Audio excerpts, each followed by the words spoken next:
toutes et à tous. Mesdames, Messieurs les ministres, Mesdames, Messieurs les parlementaires et Mesdames, Messieurs les membres du Conseil de la République En Marche, je suis très fier d'être aujourd'hui devant vous. Ça s'inscrit dans les prolongements des mots que Christophe Castagnard a prononcés à la Convention des Jeunes avec Macron en mars 2018, de parler devant cette instance ici chez vous, et je suis très honoré. Vous le savez, c'est main dans la main que nous, les Jeunes avec Macron, nous portons avec vous la République En Marche dans les territoires, avec vos référents, vos équipes départementales, haut et fort les valeurs et le projet progressiste du président de la République. Devant vous, c'est la voix du délégué général des Jeunes avec Macron que j'exprime, mais c'est aussi et surtout toutes les voix du mouvement de jeunesse de la République En Marche, au nom desquelles je prends la parole ce matin. Nous avons 80 de nos référents qui sont aujourd'hui au QG, en train d'être formés pour continuer aussi à grandir et pour que nous aussi on forme les talents de demain. Les JAM, vous le savez, c'est d'abord l'histoire d'un collectif qui est né en juin 2015, quand Emmanuel Macron était alors ministre de l'économie, et on s'est attaché à faire la pédagogie de sa loi, qui était complexe, qui abordait beaucoup de sujets, et on s'était dit qu'il fallait vraiment accompagner l'action du ministre à l'époque pour rendre cette loi plus compréhensible pour tous. Ensuite, en mars cette année, nous avons achevé notre évolution d'une machine de campagne en un mouvement citoyen et politique. Et donc, on a voté, comme vous, des nouveaux statuts. On a élu un nouveau conseil des Jeunes avec Macron. Et puis ensuite, ils m'ont élu, moi, délégué général. Et donc, je suis très honoré de mener l'action aujourd'hui de ce mouvement. Et c'était un passage de relais, cette convention en mars, entre Pierre, Jean, Sacha et Florian, qui avaient fondé le mouvement. Et chez nous, comme ailleurs, on est très attaché au besoin de transmettre, parce qu'on pense que pour durer dans le temps, il faut savoir transmettre ce qu'on apprend et les valeurs aux suivants. Alors les Jeunes avec Macron, aujourd'hui, la première chose que c'est, et je pense que nombreux d'entre vous le savent, c'est une force militante infatigable. C'est 26 000 adhérents partout en France, qui sont pour l'essentiel aussi adhérents de la République En Marche. C'est 4 000 adhérents de plus depuis septembre dernier. C'est 1000 événements organisés partout dans le territoire et c'est un peu plus d'1,5 million de tracts distribués sur l'ensemble de l'action du gouvernement. Les Jeunes avec Macron, c'est aussi 70 événements régionaux, on appelle ça les interjams, à laquelle vous, les parlementaires, les ministres, vous aimez bien participer, vous aussi, les adhérents, les référents, parce que parfois c'est un peu disruptif, parfois ça ne l'est pas du tout. Mais en tout cas, c'est des endroits où on arrive à récupérer entre 50 et 200 jeunes, suivant les endroits et suivant les thèmes, des samedis après-midi, des dimanches entiers, pour parler de comment on va construire la société de demain. Et nous, on est fiers de réussir à faire ça parce qu'on est, comme la République En Marche est la seule capable de réunir tout le monde pour la Grande Marche pour l'Europe. Nous, on est le seul mouvement politique de jeunes en France à pouvoir rassembler autant de jeunes sur les sujets de la construction de demain.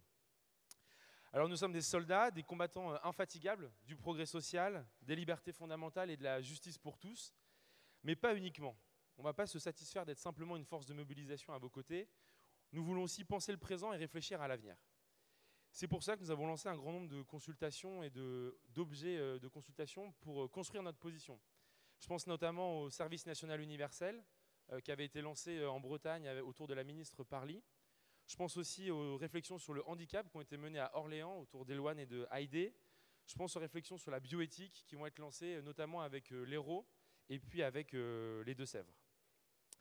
Et donc en cela, vous trouverez toujours avec nous, tous les jours, toute l'année, des soutiens indéfectibles pour défendre et mener les combats que nous portons tous. Et donc je vois en face de moi Marlène Schiappa. Je pense évidemment au combat que tu portes pour l'égalité femmes-hommes et la lutte contre les discriminations. Et je pense aussi à toute l'action qu'on a menée pour ça. On a par exemple fabriqué des tracts pour faire de la prévention sur le harcèlement dans les mouvements de jeunesse. C'est un fléau.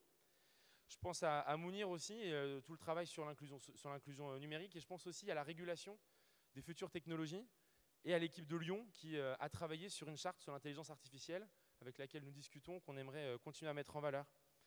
Je pense à Julien Normandie aussi et sur l'action dans les territoires. On va lancer à partir de janvier un grand tour de France des territoires pour comprendre qu'est-ce qu'on peut mettre en œuvre tout de suite maintenant au plus proche du terrain. Avec 11 étapes, on y reviendra, on vous présentera ça plus tard dans l'année.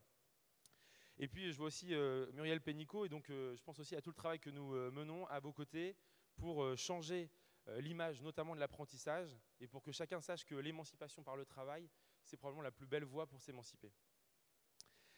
Et enfin, sur ces grands sujets-là, nous, il y a 5 grands thèmes qui nous tiennent à cœur. Je vais passer un peu à travers et ils sont un peu en miroir des grandes valeurs dont on a discuté hier, qui sont la dignité, l'émancipation, l'engagement, l'ouverture et la responsabilité.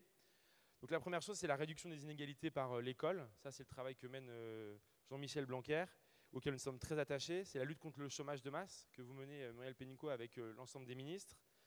C'est le verdissement et la décarbonation de notre économie que mène le ministre d'État et puis tous ses secrétaires d'État. Parce que nous aussi, les jeunes, on veut participer à la construction du monde dans lequel nous, on va vivre. Et ça, c'est important, c'est un grand facteur de motivation. Et aujourd'hui, je peux vous dire, les grandes préoccupations sont essentiellement autour de l'environnement et de la santé, et de vraiment de se dire dans quel monde on va nous vivre, dans quel monde on va pouvoir mettre des enfants au monde. Et ça, c'est ça qui nous tracasse aujourd'hui. Et puis enfin, un sujet qui nous tient à cœur toujours, c'est la mixité sociale et le rétablissement de ce contrat républicain pour que tous les jeunes se sentent part et fassent nation tous ensemble. Et là, je vais citer donc, Gérard Collomb qui disait « À force de vivre côte à côte, nous allons finir par vivre face à face ». Et je pense qu'il avait raison, parce que la République, c'est nous, c'est notre action quotidienne pour assurer que chacun réussisse, c'est ce qui nous tient tous ensemble. Et enfin, pour garantir cela, il faut des élus, des gouvernants, et ça c'est vous, et c'est la façon dont vous nous rendez fiers en renouvelant les pratiques politiques, parce que le renouvellement des pratiques, c'était une des grandes promesses de la Fondation d'En Marche, du président de la République, et il faut absolument la tenir.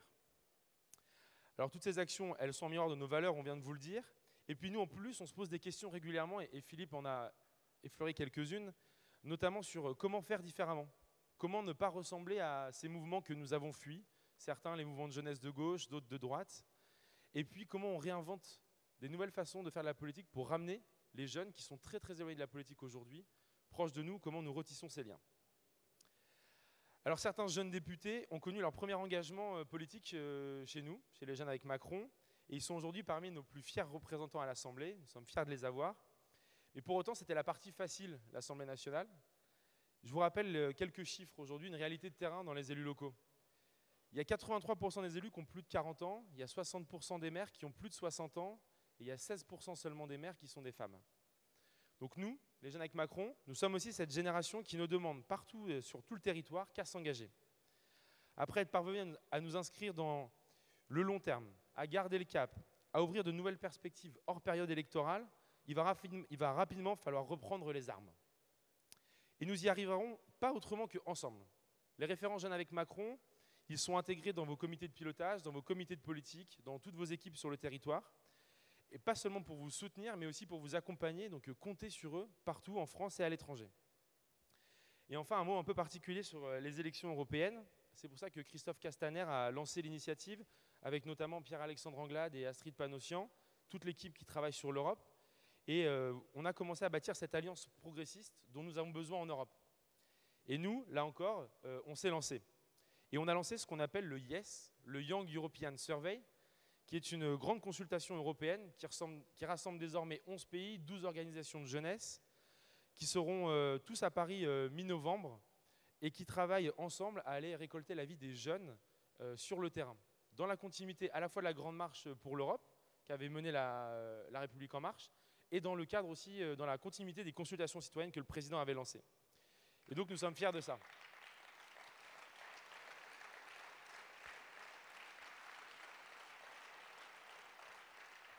Et sur la slide suivante, vous allez pouvoir voir les logos de tous les mouvements avec qui nous travaillons. Et on est content de voir qu'il y en a de tous les morceaux du spectre européen. Et là encore, je suis content de reprendre un certain nombre de mots. On essaye d'être vos éclaireurs aussi. C'est Vigie qui éclaire un peu demain, et donc on travaille vraiment sur ça. Alors je vais terminer. Le président de la République disait à Amiens que ce mouvement ne sera que ce que nous en ferons. Et nous, les Jeunes avec Macron, nous gardons ces espérances en nous, nous gardons en tête ces paroles, ce sont elles qui guident notre action. Mais ne nous leurrons pas. Cette énergie ne doit pas être mise au service des luttes d'ego et de la création des baronnies que nous avons tous fui. Nous sommes là parce que nous croyons au projet progressiste et émancipateur que le président, le gouvernement, les élus, les référents, les militants, la République En Marche et Jeunes avec Macron, nous portons tous, partout, tous les jours. Gardons le sens du collectif comme boussole et rappelons-nous à chaque instant ce qui fait l'essence de notre mouvement. Nous avons généré en 2017 beaucoup d'espoirs. Et les espoirs, ils appellent des résultats. Mais pour les obtenir, il faut des engagés. Et pour s'engager, il faut faire naître l'espoir. C'est ce cercle vertueux que les Jeunes avec Macron, nous voulons construire avec vous. Je vous remercie.